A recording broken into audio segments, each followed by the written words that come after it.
Yeah, let's get this going. Get this going. So yeah, welcome to another episode of Bro Foundation Podcast. We live on set. Corey Key and here in the building. You know what I mean? We here. My brother Jay Hunter had to work a little bit later today, so we gonna how we do. We're gonna keep it moving in fashion. Mm. Just shouting out to the brothers, man. So y'all living good? Everything good on your side? Yep. Another day. Sure. Yep. You're straight. Holiday, events popping off. I guess, like you said, down there in Arkansas, they had the storms rolling through, so you had to postpone it. So, I mean, when it comes, man, any day is a good day to barbecue, man. That's it right there. Yep. Any day is a good day to barbecue, man. So, it's Yep. it's all love. Oh, good. Yeah, man. Everybody busting them fireworks off last night, man. Got maybe an hour or two of sleep. Right. Crazy. And they busted them off literally right in front of my house, too. You know what I mean? Like, talking about mortar shell, you know what I mean? Like, big joints. Yeah. Had me worried about my windshields cracking and shit. You know what I mean? Like, hold on, man? Like, what's some big loud booms out there, man? Yeah, and then they got them the stuff be falling from them and stuff. They ain't Yeah. Yeah. stuff. Like, I went out there and seen all kind of shit on the cars, man, this morning. Like, man. And I was thinking about that, like, man, I'm gonna have to get especially for next year, man, I'm gonna have to make sure I get a car cover. You know what I Yeah. mean? Like, so especially if I know, if I'm in the same spot or wherever, if they're gonna be blasting them off, get something to cover up the vehicles that way. Cause I mean, that stuff be fiberglass, you know what I mean? You can scratch your paint, scratch your joints up, if you try to just wipe it off without, wet, put water on it first. I mean, it could damage some Yeah. stuff. It's even good to have in the summertime, all that heat and all that cold. Yeah. So Yeah, it's that's facts. what. Yes, sir. Other than that, Other than that, though, everybody else straight? Yeah, man. Like I said, life is good, man. It's kind of segue into what we kind of wanted to talk about today anyway, with the holidays and the two holidays in a sense. You got Juneteenth a couple weeks ago, and then yesterday you got the 4th. Mm-hmm. And we all know people got different views when it comes to the holidays and stuff, but it is what it is. I mean, as we talked about before, it's one of those things that any excuse to throw something on the grill, that's all we need, man. You know what I mean? Like, especially us being as black men, we all understand. In innocence, three black men, four black men from different. We might have different aspects of what these holidays mean. These holidays mean to us anyway. But at the same time, I'm sure there's a conjoining, a commonality in them, which is family. Family, Mm-hmm. people, your loved ones, So, he said, that being said, it's a matter of like, what, when it comes to, especially I guess you say, when it comes to Juneteenth, when it comes to the 4th of July, and shout out to Kendrick for his video dropping on 4th of July. He dropped the concert on Juneteenth and then dropped the video on the 4th of July, like very strategic, you know what I mean? So shout out to him on that. Good video, it was good vibes on that concert too. But yeah, man, how do y'all feel about, like say when it comes to Juneteenth and 4th of July? What are your feelings on those? I guess you say those two holidays in particular. I mean, it's a sign of history. Where we come from, what we've been through, and just to keep it on a grand scale, not even like individually, but then when you add both of them together, they both have similar, you know, um, positions, but they mean differently for different people. So just as a whole, as a country, when you're looking at them, it's like, as far as advancement technology goes, you look at 2024 to just 2000, we've came a long way, just on the technology phase. And then if you look at just 24 years ago from now, how many new rules and regulations has been put into place, and you know we just have different things that we can, somewhat appreciate. Not all good, but just in general, it got a lot of history in it. But then it kind of shows you where we're headed to, because of the amount of growth that we had in that period of time. But all in all, just as a Black man, it's just like, again, we've come so far. We got a lot of work to do. And with these holidays, you don't want to get kind of like lost in what you've been planning on doing just because you got this break. So it's just like, focus on what you need to be focused on right now. Don't let these holidays get in your head. Don't let what has become take you away what could be. So stay grounded. You know what I mean? Don't get too ahead of yourself, because again, we've came a long way, but we got some ways to go. For sure. Yeah. I agree with you 100%. These holidays are celebrating, where we were, where we are present state, and to remind, future generations of where we're heading. It's a milestone in itself. I would really want everybody to kind of,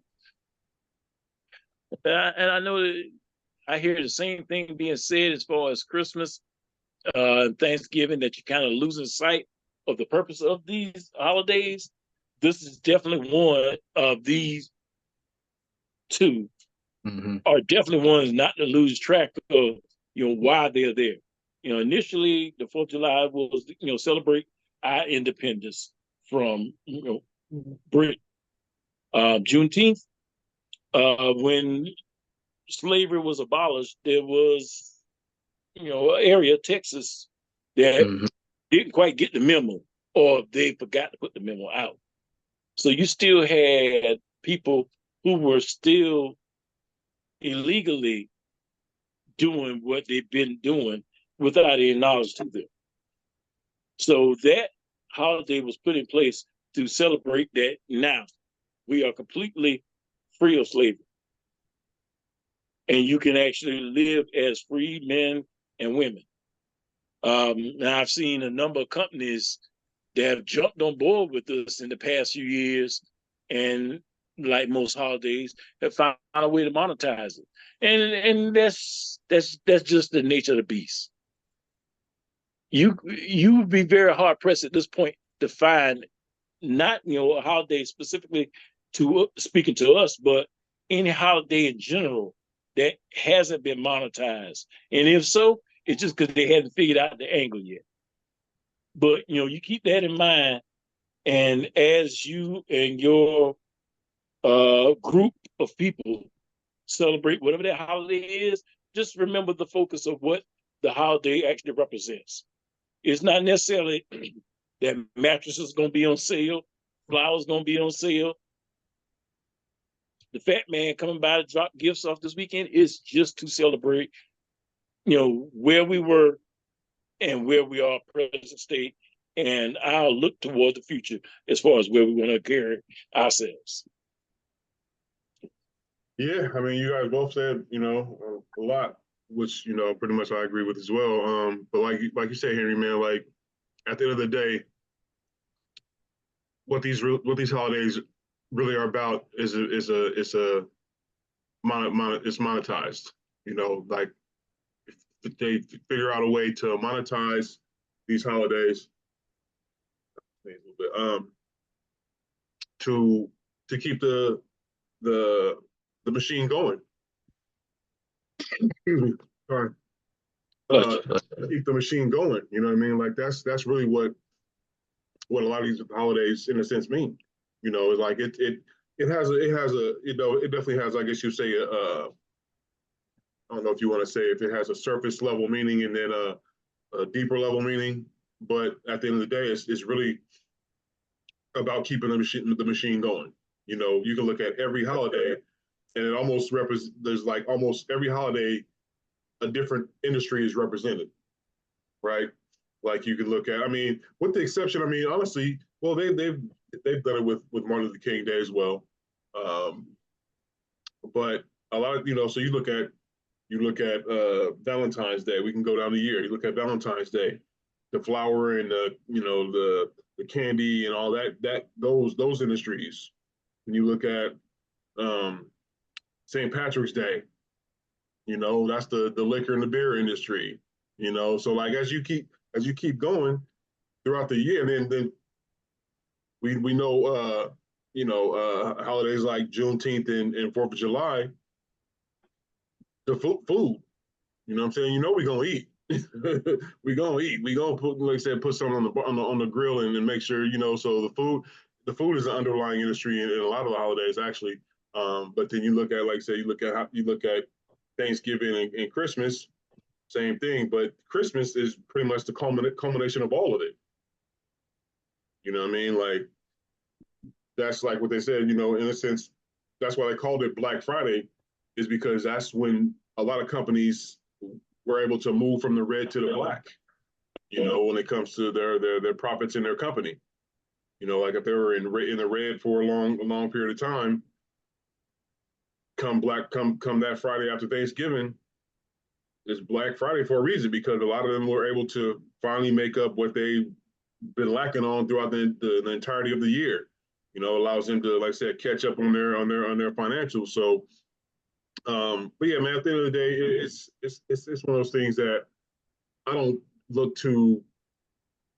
put too much stock in the holidays, just to keep it a buck. Even the fact that Juneteenth, 2.5 years prior is when we were actually like you were kind of speaking to, Henry. It's like 2.5 years prior is when we were actually free, supposed to be free, but it took that long for them to say, all right, we go, all right, we'll finally let it go. Especially down there in Texas is where the majority of that. But yeah, man, at the end of the day, man, it's one of those things that it's really about family, getting together with your peoples. But it's difficult when you've done a lot of knowledge of self and kind of done a lot of reading, a lot of finding out the true beginnings of a lot of these holidays. When you realize a lot of them, in a sense, have our blood attached to it, it's difficult to speak too highly of it, or like I said, not necessarily not celebrate it, but just, somebody say happy 4th, huh? Yep, sure, you too. I'm not gonna be the first one to say happy, have a good 4th, or this and this and that. Somebody said it to me, I don't necessarily want to be rude and not say it back to them. But like I said, when you've done a lot of the knowledge and you've studied a lot of different things, and like I said, where a lot of these holidays have their root, and a lot of it stems from our our blood being shed. It's like, man, it makes it difficult. But like I said, it's important to overlook it to a degree, to not allow yourself to get too heavy into it. Because almost anything, you can look at almost any and everything in this world, and if you let it affect you, you'll be a miserable person, man. Like, you'll be a miserable person if you. And it's difficult when you're, in a sense, woke, or what I mean, like I say, when you do the knowledge of things, it's hard not to be walking around here like a Grinch, or like you don't want to celebrate anything. I mean, we talked about it on the chop up, when it's like, we want to allow our children to join in the festivities. You don't want that your child to be the one kid out of 25, 25, 30 kids. Your child is the only one that don't celebrate nothing. Like, that's going to be a depressing time for them. So it's like, sometimes you want to make sure that you at least allow them, like you said, to be children and to kind of join in the festivities, but still kind of give them breadcrumbs as to what's real, and not be too heavy, but still give them some information, like, as to what's really going on. But it's a slippery slope, man. It's tough, but you still gotta allow yourself to be happy, or be in a good mood for certain things. Mm. Mm. But y'all we all kind of said it, and I think Henry started, and you followed up with the whole monetizing of the months and how every holiday has some type of connection. I thought that was pretty dope as you were saying it. Like, it does. You know what I mean? You got back to school with the school supplies, you got the food, you got the liquor and drugs. You literally get a little bit of every industry. And I feel like as a black man, as the leader of the pack, as I look at it, and this is kind of want to shift the narrative a little bit. We know that every year the same holidays is coming, and of course, with given they may even make some new ones, and like they have in the past. But how important then is it for us to start to make the financial changes throughout this year to then be like, I'm not going to participate because I know I want to do this. And then second question, or kind of like a twofold, do y'all even think having like group economics with your family is something we could do? Because it's like, again, we know every year, we know we're going to be a lot of the people who spends money on these holidays. It's just what it is. We kind of, when it comes to retail shopping, we're at the top. But when is it then good to splurge and blow money and let that be seen? When is it a good time, or is it ever a good time to be like, all right, family, we need to get down to some real financial literacy so we can get ourselves out of this issue, so that when Christmas does come, if we are celebrating it, I'm not now worried and stressed. Like, how can we, like, as black men, how do we, and again, can we or should we even approach this kind of conversation with our families? Like, what y'all think about that? That's a that's a heck of a tightrope to walk. For one, I'm I I come with the notion of I want to give my children the time right now to be kids. In a few years, the world's going to change for them. And this moment right now is never going to exist again. There's some enjoyment that I get from this moment right now. Like I was saying on the chop up of the hearing of them sneaking down and see what Santa Claus brought, or them actually still believing in that every time they lose a tooth, somebody in a little fairy suit gonna stop by, pick up that tooth, and gonna drop them off a book, or whatever it may be, because of inflation. I don't think they put too much merit in the Easter Bunny. I don't think they give a crap too much on that one. But I want to give them that opportunity to be kids, because at some point there's going to be conversation that's had, and we will have to go to a new level of learning that's not going to consist of these things. It's going to be this is help to spur that imagination that they're going to need, because there's a lot of things, if I can tie them together, there's a lot of things that us as adults probably couldn't imagine being able to do, because as adults we have this construct in our mental of, if nobody's flying, if there was never an airplane, how do I myself prescribe that I'm going to create a way for us to fly? Us being adults, we already gonna have a block that we can only operate in. Well, I wasn't born with wings, so it's gonna mean I need to be able to go fast enough, be able to create if I can understand the math that goes along with it, the drag, lift, coefficient, everything that requires to fly. Some of that, I think, comes from that childhood imagination, where you don't have those limitations in place, so you're able to think past them. So in that respect, again, I'll let them be kids for right now to help that imagination that still have a place that it can grow from. In a few years, yeah, there's going to be conversations that we're going to have. It's going to be completely different. But I still would much rather have them with that foundation than built upon, they know everything that happens behind the curtains at such an early age. To me, and I could be way off base, I think that's putting way too much on a child's mentality, and that could lead them to think in a different way as they go through adolescence and on into young adulthood. They will move differently. And that's not to say it differently in a bad way or good way, but for my liking, I much rather them start with this foundation and then we can build later on.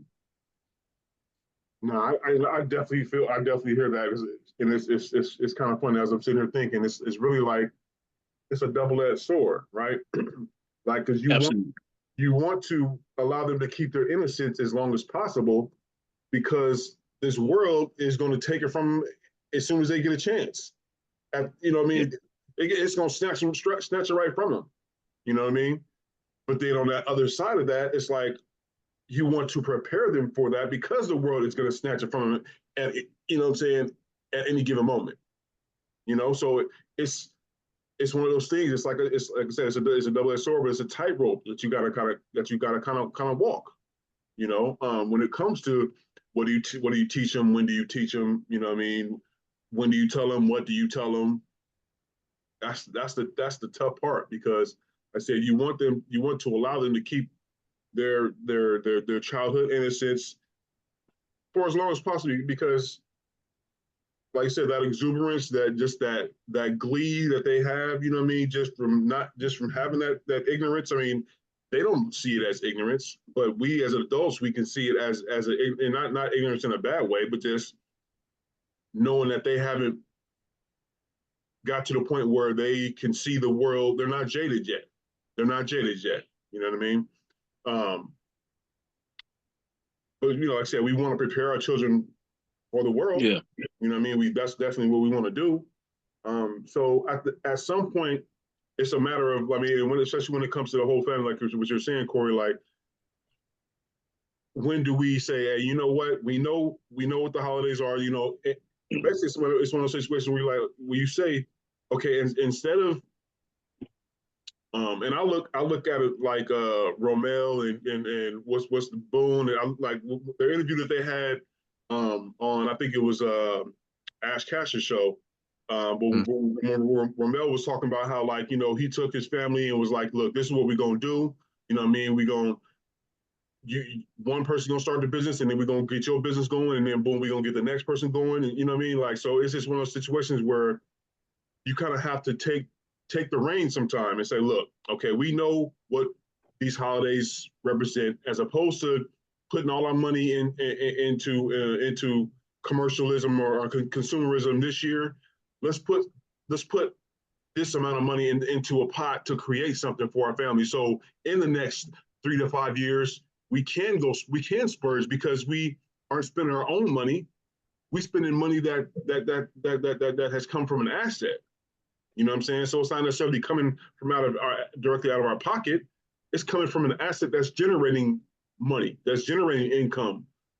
You know what I mean? That's on a continuous basis. So it's, you know, just like, you know, and I know he's getting a lot of flack for what's going on with the real estate and some scams that he has going on, but he had a great idea. I think somebody else spoke to it too, but DJ Envy, you know, how he's like, he loves cars, you know, but as opposed to buying a car with his own money, he'll buy a house first.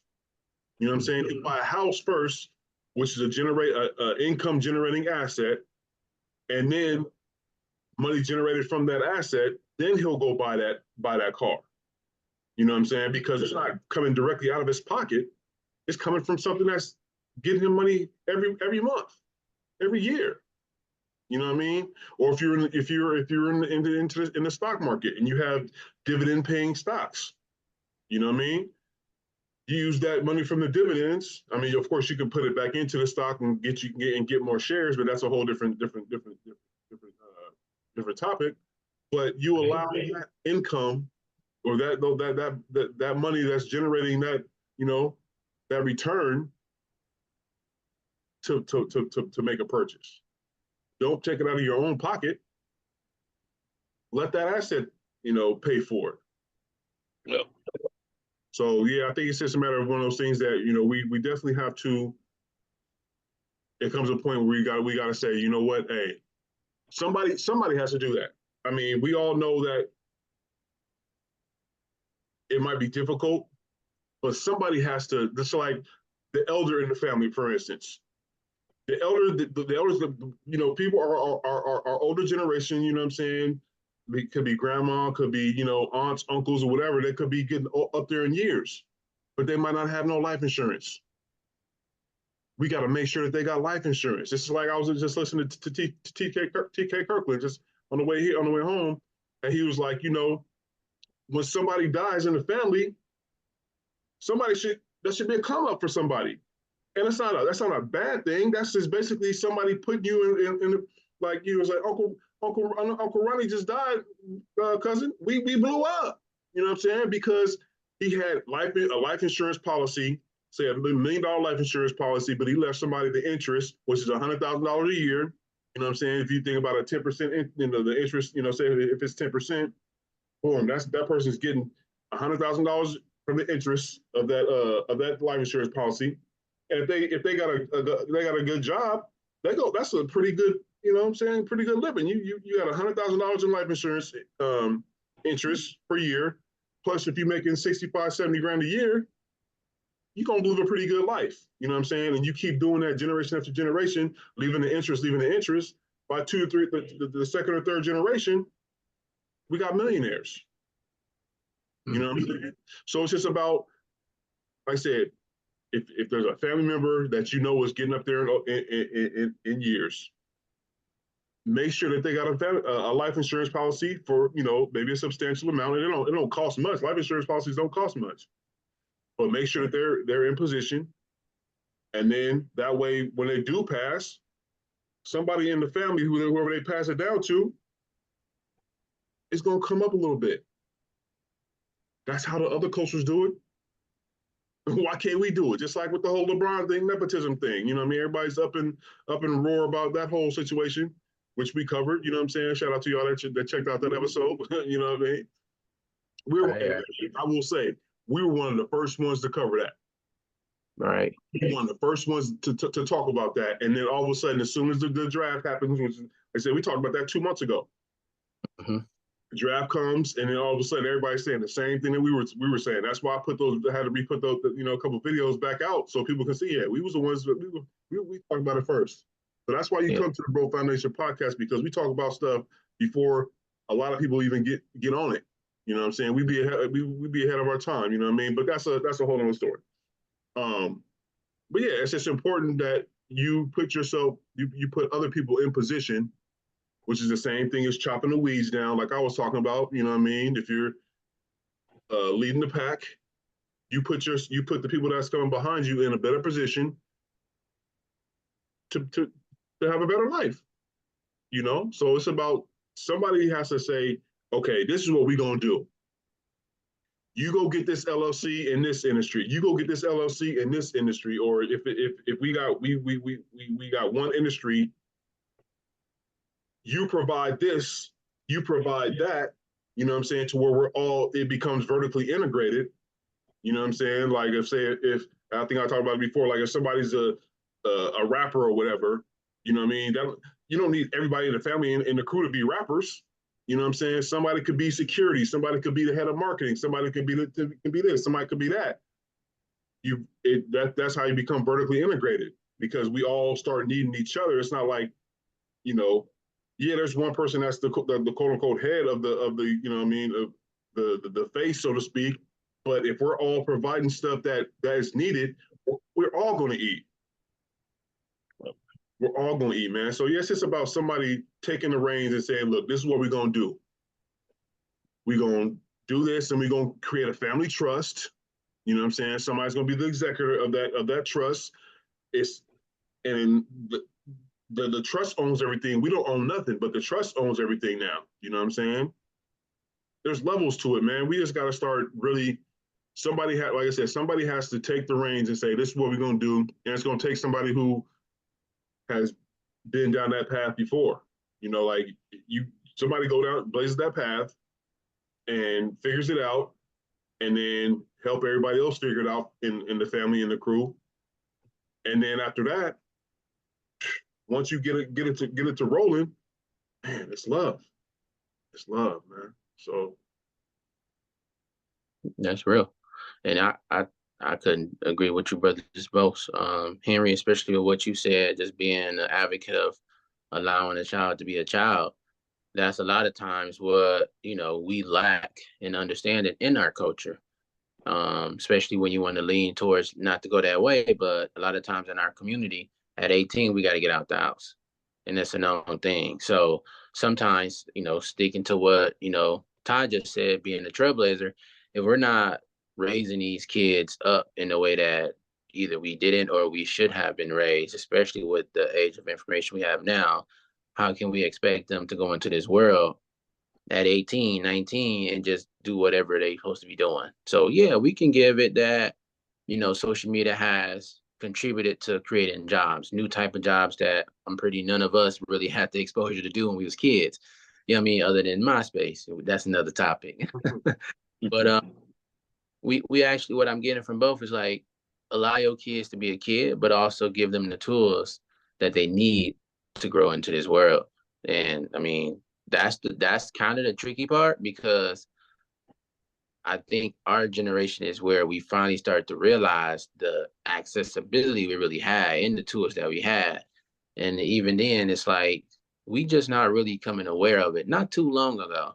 So to now take all that information, apply it to ourselves, and then be able to apply it to our kids for them to then, live in that way, it's been a struggle. And again, that's one of the cool things, though, I feel like when you think about it from a positive or more of an alignment thing, that's the dope thing about us, just being Black people. We catch on quick.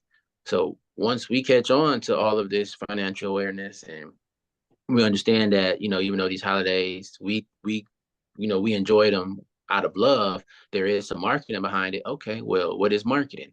What is this? What is that? How can I now benefit from this and my kids benefit from it? So it's like, I think that's the part that as we evolve, it makes it so much more like, dang, we went through this, we went through that, we did this, we did that. I watched my kids struggle with me and vice versa, whatever. But then again, since we catch on so quick in our advancement mentally is so defined, it's like once we get that and we get that niche or we become these entrepreneurs, it changes like the whole dynamic of everything. So it's like that's one of them things though. Like again, you see all of this, it's like that's one thing I appreciate about being a Black man, being in a community that like we lead the way. We are trailblazers. Maybe not in the financial sector, but we are definitely opening doors. We are loving men. We are Black men that like to provide and protect. And once we find those doors that's open, we kick them all down for everybody else to come. So I feel like how we started, like how we all started this conversation, it started the way. We definitely had some bumpy roads and some obstacles, but being that we in this age of information in this current day and time, ooh, if once we get ahead, that ball of snow get to growing, it's over. So it's just like that beginning and that end, or I won't say end, the beginning and that present moment, it's been a big gap, but it's a blessing in the same aspect of it all. So that's what I just got from both of you two brothers. But man, as I'm listening to you, I'm just like, y'all talking they're talking that talk. And again, what Ty said, we've been talking that LeBron talk. You know what I'm saying? We've been having these conversations that y'all might be sleeping on. Y'all stay tapped in though. Yeah, exactly. Exactly. And it's just really one of those things that, you have to. I kind of lost my train of thought a little bit, but it's just it's important to like you were saying, Corey, with all the advancements of technology, and we are the trendsetters in a sense. Like we are, as we go, a lot of industries go. Like you look at, for instance, you look at that ugly Tesla truck that just dropped. That joint, basic. It don't really look like nothing, man. It looks ridiculous, right? But I've seen so many videos with as soon as we get our hands on it, you know what I'm saying? Like I've seen some trucks that look like, okay, it got the nice wheels on it, it got the nice paint job, you know what I mean? Like, and it turned that thing around like that thing looks nasty now. You know what I mean? Like, so it's just crazy the fact that, you know, when stuff gets created, it might be basic, it might be, you know, bland. But like you said, Corey, as soon as we get our hands on it, as soon as we, you know, figure out, okay, hold on, how can I put some stank on this? You know what I'm saying? How can I put something on it, you know, that, and then once we do, it's a wrap. You know, it's a wrap from there, man. So, and I look at it like with, especially with this, and that's kind of like, you know, we'll talk about this further. But if you haven't got a chance to check out the last Market Mondays with Van Jones on it, I highly recommend checking it out, man, because he speaks about AI and where AI is going, and how if we can really just get our hands on grasping the impact that this is going to have and learning about it as opposed to being scared of it, we can really change the paradigm of the whole community. Like the whole community's paradigm can really change if we stop being scared of the artificial intelligence and the stuff that's to come in these next 5 to 10 years. If we jump on it in the next 1 or 2 years, we'll be, like I said, once we get our hands on stuff, you know what I mean? And that's what Van Jones is talking about. Like, if we really, you know, buckle down and start learning as much as we can about this stuff, everybody else better watch out. Everybody else better watch out, because it's gonna be over once we get our hands on this stuff and really tap in and buckle down and not be afraid of it. We can it can really push our entire, you know, community ahead by volumes. You know what I mean? So, yeah, it's one of those things that we definitely have to do. So, but kind of in turn, speaking of what you kind of spoke to it, Corey, about like just that greatness in and of itself of being a Black man. Like, it's kind of unspoken. I mean, we've talked about, you know, yeah, having you know, and I don't want to say the downsides of it, or just being the difficulties, if you will, uh, the mental anguish, or the, you know, like the trying times that we have. Yeah, the mental, Yeah. the trauma, you know what I mean? But there's a flip side to that, man.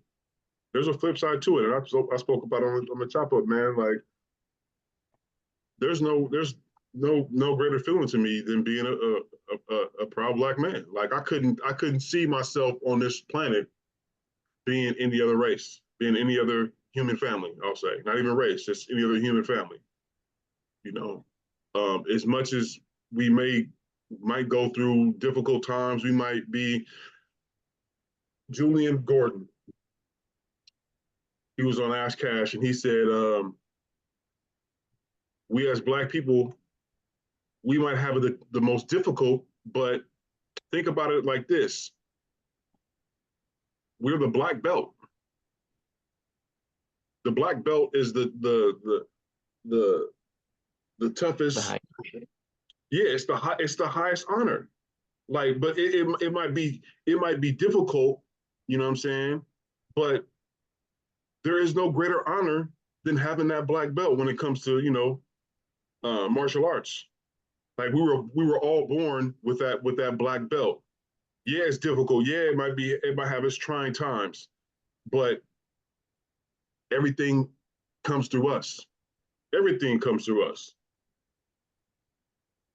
We set the trends. We are the market setters. You know what I mean? Like, it ain't cool unless Black people got, you know what I'm saying? Like, period.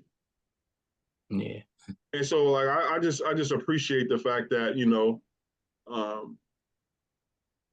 that I was painted a Black man. You know, no disrespect to any like I say, any other human family, you know.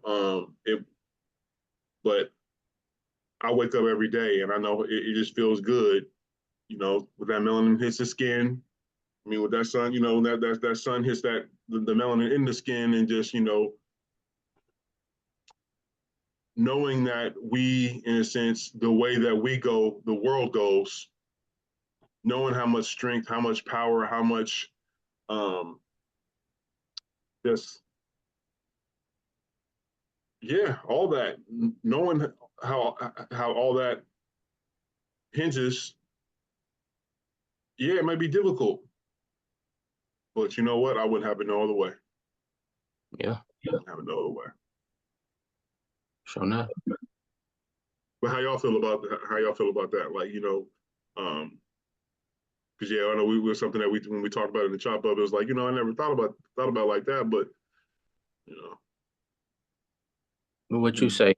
I I might get poetic with him, and I'm gonna let him go. know. Man, we got a lot of history. We got tidal waves of history behind us. As I've told y'all guys, I was out of the country last year. One of my stops was actually in Egypt. I stood on the sand that our forefathers stood on. I stood on a pyramid that our people built. I've seen the artworks, the royalty, the prestige, the power we exuded at one point.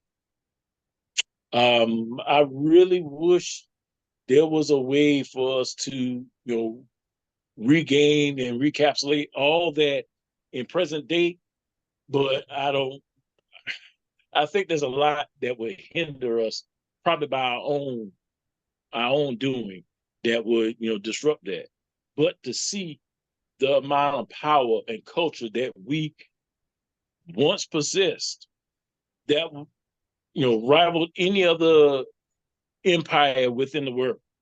And I see now, as broken up as we are, because it's so difficult for us to come together as a people to just to push peace, just to be a peaceful people. It's difficult just within our own people. But when I look at how much everything we do moves the needle in society, if you almost can't think of a genre of music that we haven't touched. You cannot look at any sport that we don't excel at. And I don't want to keep this just in sports, because there's that whole thought process that we just athletic people, we just good at sports, because then that leads back to 400 some odd years ago. Well, we were bred to be better at physical labor. No, that ain't what I'm saying at all. What I'm saying is, whatever it is, if we set our mind to, we can show that we can perform at the level and exceed whatever level there is. We have so much power and just the energy that we all possess, that our ceiling is not even glass. It's just non-existent. It's just a matter of us just to get there and do it. But a lot of ways we wind up being our own anchors. We hold ourselves down. One thing I've heard before is, the only thing worse than setting your goals too high and missing them is setting it too low and hitting it. Because that's where your ceiling will be. There is so much we can do. We having kids. I want to say, I saw this year somewhere where a kid graduated at 12 years old. And not to say that there's no other race that has this, they're everywhere. But I'm speaking specifically to the ones that I just heard about. You can imagine the amount, imagine going through life and you've already graduated high school at 12 years old. So on that trajectory, you could be out of school before you even have your driver's license. Now imagine if you have all that knowledge and you about to step out in the world and you still 4 years subtracted from being an actual adult within the law's eyes.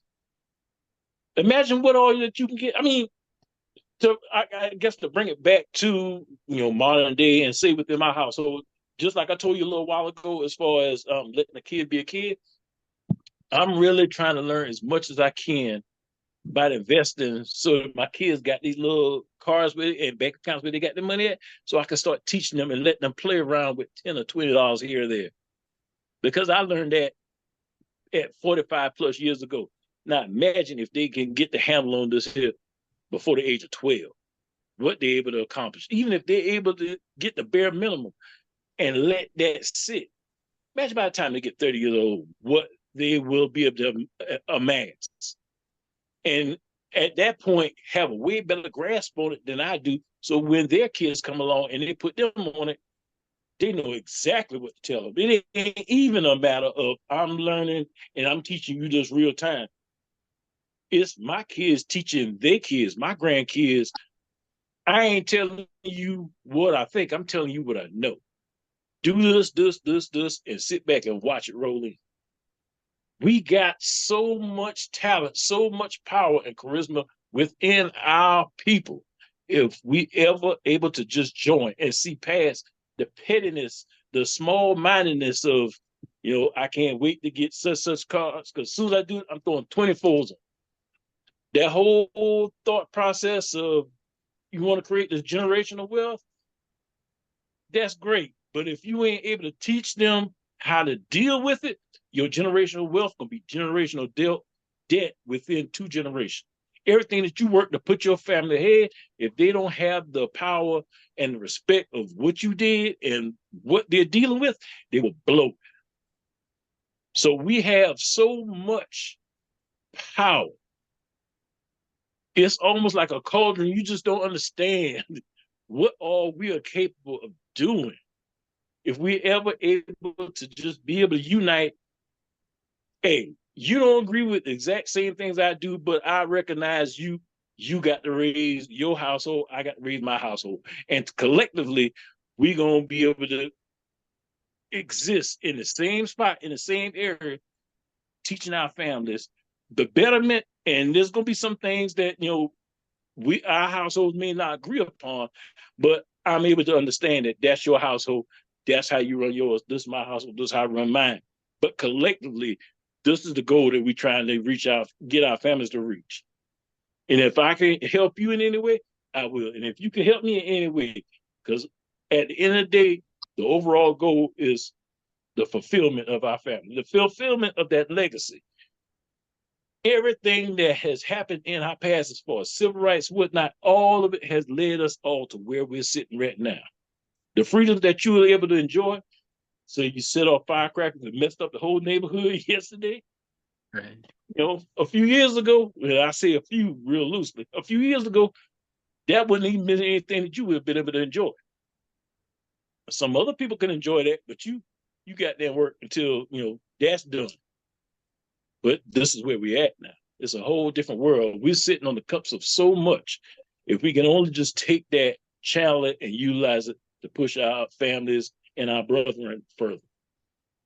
And real quick before you go, Corey, like there's 2 things in there that I want to kind of speak on real quick. We definitely are. That's one of our problems that we the whole crab in a barrel mentality. You know what I mean? Like everybody wants to pull each other down. Nobody wants to big each other up. But that's through years and years of programming. Years and years of programming. You know what I mean? And that's part of the problem. And we have to figure out a way to get out of that. But like you said, it's difficult because we know that as soon as one person starts to climb, there's 2 or 3 trying to pull them back down. Like, nah, man, you ain't nobody. You ain't doing nothing big. Who you think you are? Whatever. As opposed to, just because. And the reason why they're saying that is because it's like they feel like they can't get that.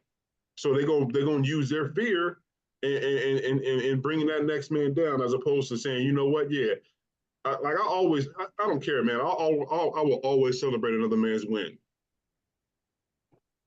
no matter what, because that just means, especially if you my circle, my tight, you know what I mean, like Because if you winning, that means it's in the winning's in the neighborhood. That means that I'm gonna win here pretty soon too. And I'm not banking on that, but it's like if you don't celebrate your people's victories, how do you expect to get a victory? How do you expect to get a win?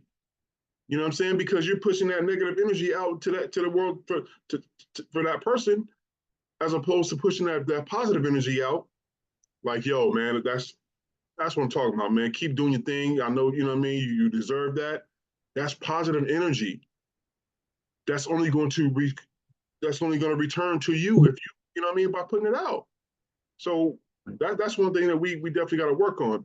And another thing, and just to cap it off, we got to, just like we were talking about, you know, it's about planting seeds. Those little seeds of, like you said, you know, with the kids having their accounts, and you know what I mean, let them play with the, you know, 15, 20, you know, whatever amount of money.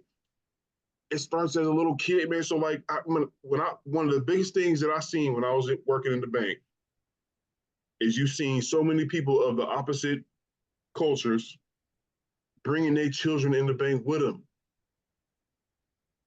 having their little bag of money, planting, you know what I'm saying, planting that seed in them at a young age. Okay, boom, you got your little monies with you. You coming to the bank with me, so they start. It becomes second nature. It becomes second nature at a young age. It's a subconscious seed being planted. Like, okay, this is how you move. Like, I don't know how many people that I know that, like I said, don't look like us, that consider themselves to be broke, but will say, I got to dip into my savings. A lot of us don't have that mentality. When we broke, we broke. You know what I'm saying? There ain't no savings that can save us. There ain't no secondary money that we can get, that we can plug into.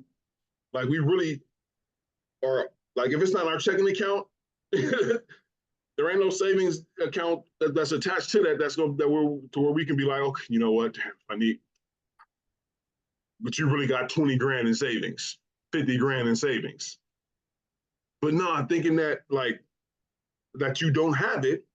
That's just like what we talked about before. You're raising your zero. You know what I'm saying? Like when you raise your zero to 1,000, you know, raise your zero to 5,000. So like once you hit that mark, yeah, you're not flat broke. So if you need to dig into that, then you can ultimately. But a lot of us our zero is at zero. So like if we have, you know, they say the average person is one big expense or one $500, you know, expense away from being, you know, broke. Like a lot of people can't even cover a major, let's say if you have car troubles, or you know something happens, you know, God forbid.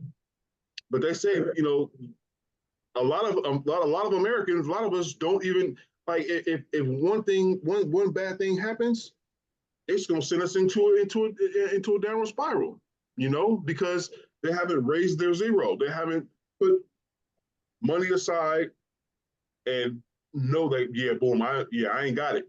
Even though I might have 5-10 grand set aside, you know what I'm saying, in an account.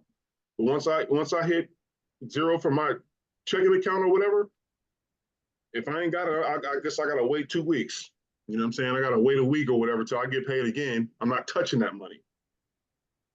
You know what I'm saying? So yeah, man, it's just about planting those little seeds at a young age. It's kind of going back to what I was saying, like taking our children into the bank with us, giving them, even if it's like, you know, 50 cents, $1, $2 or whatever, showing them the process of putting money into the bank, planting that seed from a young age, man. You know, give them create, like you said, a brokerage account at a young age, so they can understand how money works. Like, okay, boom, you mean I have one stock? You mean I own this company, Dad? You mean I'm actually an owner in this company? Yeah, you own it, son. You know, you have one share. They're gonna want to. How can I get more shares? Okay, boom, let's start your little business now. To where you know what I mean, you start a little business, the money that you can make from that, now you can go buy another share in that company. you know, and Mhm. it's something that they enjoy, that something that Roblox. You know what I'm saying? Who's the parent company of Roblox? Boom. Or what's that game all these kids love nowadays? Fortnite. You know what I'm saying? You could be an owner in Fortnite, you know? Yeah. Shit like that, man. So yes, it's important that we start doing that for our children so they could, you know, and it's not that's not nothing major, that's not nothing big. That's not taking it outside of their realm of what they're already doing. It's just adding another layer to it to where they can be like, it makes them feel more important. Like, yeah, I own, they tell their friends, I own that company. I'm an owner of that company. You know what I'm saying? Want to go out there and start a lemonade stand so they can get more money and put into that company and then get another share. You know what I mean? Stuff like that, man. We gotta start doing it. So Yes, sir. And I'm gonna wrap it up, man. Like I said, I ain't want to get too poetic, but what I do agree with both of y'all when it comes to building them up. We kind of got to just look at these organizations as what they are. Walmart, for instance, this is a family orchestrated business. This isn't just, you know what I mean? Walmart is somebody's last name. And when you think about it in that type of sense, these, the Rothschilds and things of that nature, like they have created something with their family name as a legacy. And now we just shop there and we just use those things that they created to help them stay rich. And if we as the culture, was pushing that narrative and doing like the things y'all just said, and we looked at the family as a business and how we could, vertically integrate, as Todd said, we can now have those last names in places that we couldn't even imagine. And that is a lot of where we're going. A lot of people have made some changes. And again, this is what makes it so dope to see what was and what is, because we can see the growth. However, what I've also learned just in studying and realizing that a lot of people, family, friends, whomever, they can only understand your perception based off the depth that they vibrate on. And what I mean by that is like, if me and Henry gets along so well on the level of just this is what it is, well, that's all I know and that's all he know. So we don't know that on the other side of this pond, they got salmon over here, but we just catching bluefish. Like this is all we have. This is all we have to understand. No, but just if you went over there, it's some new information you're gonna stumble on. But now you're gonna get more of what you need over there because they got more of these. They got these little ones here, but they got more over there. But anyway, it's like in so many words, I have to personally not expect everyone to be on the same page. You know what I mean? You can't assume that your family, your friends, your bosses understand where you are, because if they not vibrating on that frequency, they're not that the level of depth with you, then they won't get there, even in a relationship. I look at it like this. We spoke on vulnerability. If I have yet to ask my spouse, hey, is this a safe space for me to be vulnerable? They won't know that I want something to get off my chest. But if I never asked that question and now we're in an argument and I let it all out just in that moment, they're going to react to that. But if I already knew from Jump Street, this person may not vibrate on the same frequency as me, then I can't expect them to be that deep with me either. I have to meet them where they at. So I have to ask that question like, hey, woo, woo, woo. But again, once I realized like, okay, my family isn't going to be the generational curse. It has to come from someone, got to come from me. I'm the one who has the information. I'm the one who has the knowledge. I have the willpower. So unless I make that step, my son's not going to reap no benefits. Uh, there ain't going to be no life insurance. He's not going to know about stocks because, again, it's up to me to teach him the way.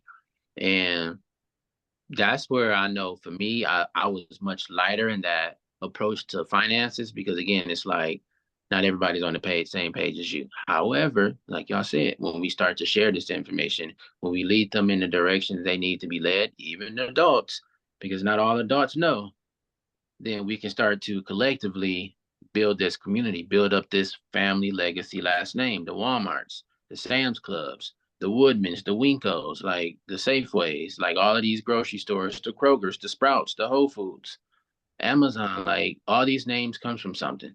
They come from a person's last name for the majority of what I said.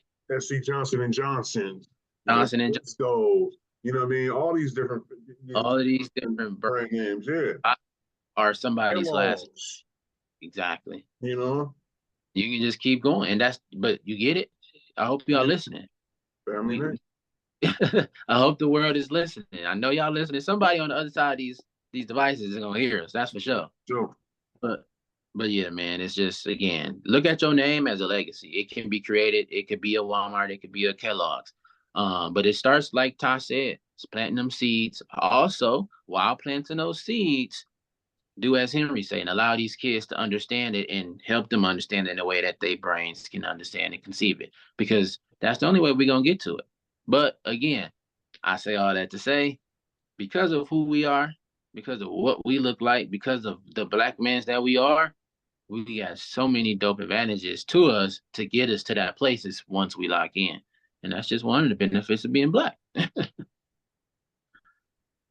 For real. So much in front of us that we could take advantage of, man. And like I said, man, once we get our hands on it, and once we, you know, figure out how to make it work, the possibilities are limitless. Limitless. And we're 100%. we're the only ones that can limit us. Yes, it. This thing up here. You know, we're the only ones that can limit us. So yeah. 100%. But yeah, brothers, man, this is one of those topics, man. As I started listening to y'all, I just started peeling those layers back, man. So y'all was going, I was thinking. So Yeah, for sure. this is iron sharpening irons. If you know it. You know Mhm. it. That's how we do it, man. Yeah, I guess, you know, like I said, I think we pretty much covered what we need to cover. You know what I mean? Like, these are ongoing conversations. Every conversation we have are pretty much ongoing. You know, as we sit back and think and rewatch and just, you know, think about what we discussed, we're always think about, oh, you know what, this is something else that we didn't that could be touched on next time, or, you know, just from the natural organic conversation itself will generate, you know, we could talk about this again next week or 2 weeks from now or a month from now, and it's not going to be the same conversation that we're having right now. Mm-hmm. It'll be, like I said, the basis will be the same, will be the same, but we're not going to say the same things. We're going to say things that have expounded on what we're talking about right now. We're going to expound on the things that we're talking about, and it's going to be on a whole different level. You know what I mean? That's just what happens. So, yeah, each one teach one. That's why we, you know, each one teach one, each one reach one. So that's what it's about. So, yeah, Sure. another great.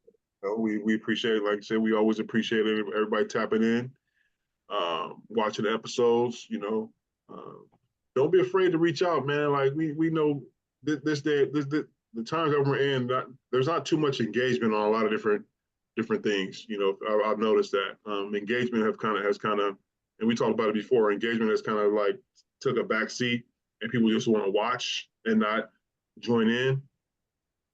But don't be afraid to join in, man. Tap in with us. You know what I mean? Like, we four humble dudes, four good dudes. Shout out to Jesse, who's, you know, still, you know, at the work spot, you know, tonight. But yeah, man, you know, and that's what we're here for. We're here to grow the community and to make sure that everybody is heard, and point of views, you know, is expressed. So the Bro Foundation is all about. The Bro Foundation is all about. So, any last words for the brothers? No, sir. I think that's it. Continue being in that black excellence. That's what we got. Know it and continue to be great. That's what we're gonna, you know, that's the only thing we can do. You know, you got to make sure, like I said, don't let your mind limit, you know, you and what you can what you can do. It's like, and we're saying, man, we are some powerful beings. We are extremely powerful, and we have yet to even scratch the surface of the power that's within us. You know, we've had a knee on our neck. You know what I'm saying? No disrespect and big, you know, much respect. George Floyd. To George Floyd. You know what I mean? That's very symbolic of what life has been as a Black man in this world, in this country. You know, but even with that being the case, we still continue to excel and grow and be great. You know, and things like that. You know, unfortunate events like that, as a whole, will not keep us down. I mean, and I'll say this, like, you see all the stuff that we've been through as a community, and we're still thriving. I can't say a lot of other communities that would have been through the same things that we have as a community would handle it the way that we are. Hey, like you said. Crazy. So And keep going, man. Y'all stay tapped in. yeah, stay tapped in with us, man. We will continue to bring y'all nothing but the great high level conversation. Shout out to 19 Keys. You know, we ain't not taking that at all because that's on a whole different stratosphere. I respect that man way too much to try to, you know what I'm saying, take what he's you know, created. But like I said, the conversations are still on a very high level, and you know, it's because of cats like him that start that dialogue and have those conversations that other conversations can be had. You know, so, but yeah, we appreciate y'all. Sure. Another week with us. Like I said, keep, you know, and tell people, tell other people, tell a friend to tell a friend. You know what I mean? You hear something, you hear a gym or something that we spoke on. Tell somebody about the show. Like, yeah, you know, they be speaking on some good stuff. Like, let some people know. Let some people know. So we will continue to do what we do, and we'll only get greater. So, yeah, we have Hen, Complex Key, and the Mindset King. We're gonna bid y'all adieu, and yeah, until next time, Bro Foundation, high profile, high, I'm stuttering, stammering. Profile conversations with brothers across the nation. We will continue to do that. So, signing out. Peace, y'all. Peace.